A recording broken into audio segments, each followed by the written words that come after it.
Hello, my lovely listener.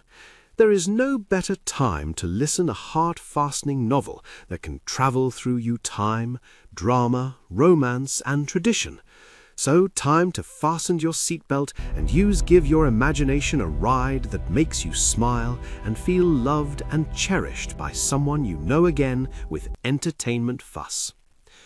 The winter wind whispered through the iron gates of Velmorian Hall, carrying the scent of pine and distant frost. Within the grand stone estate lived Duke Alaric Thornvale, a man known for his honour, respected for his authority, and quietly mourned for the loneliness that shadowed his life. Years earlier, tragedy had taken his family and left him with a title heavy as iron and a silence deep as winter.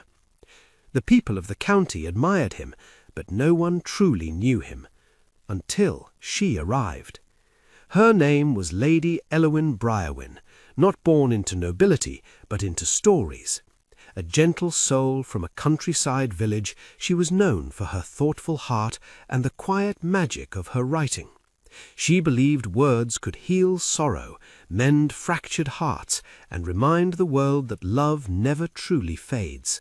She came to Velmorian Hall to serve as companion to the Duke's elderly aunt, bringing with her a worn leather satchel, ink-stained fingers, and courage hidden behind soft eyes.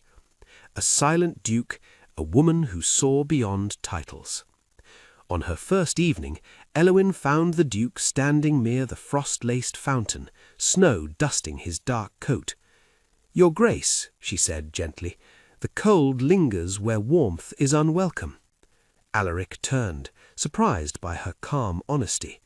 "Warmth abandoned this house long ago," he replied. She did not offer pity. "Then perhaps it is waiting to be invited home."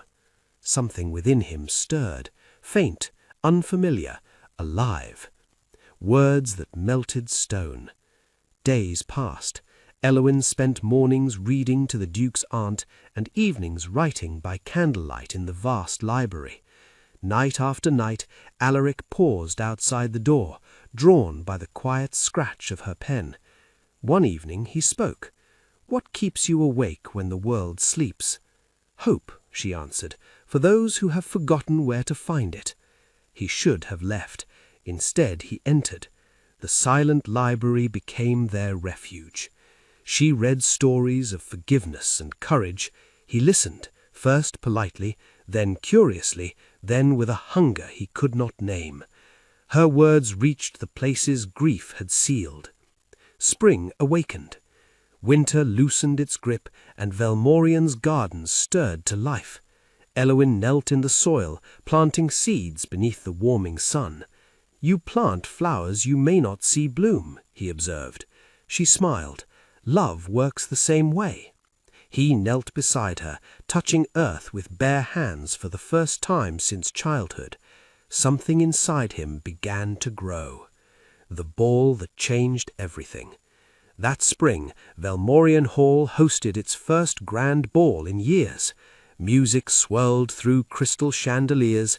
Nobles whispered about the mysterious lady who had brought light back into the Duke's dark halls.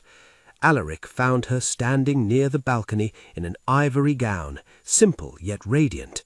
"May I have this dance?" he asked. Gasps spread through the room, but he no longer lived by rules that imprisoned the heart. As they danced, she felt the steady rhythm of his heart. "Why me?" she whispered. "Because you saw me," he said. "Not the title, not the sorrow, me." The choice that broke them. Days later, Elowyn packed to leave. Society would never accept her beside a duke. Whispers began. Pressure mounted. Alaric saw the suitcase waiting by the door. "You are leaving," she whispered. "I must. Love should not cost you your place in the world." His voice trembled. "My place in the world is wherever you are." Tears filled her eyes. "But you are a duke."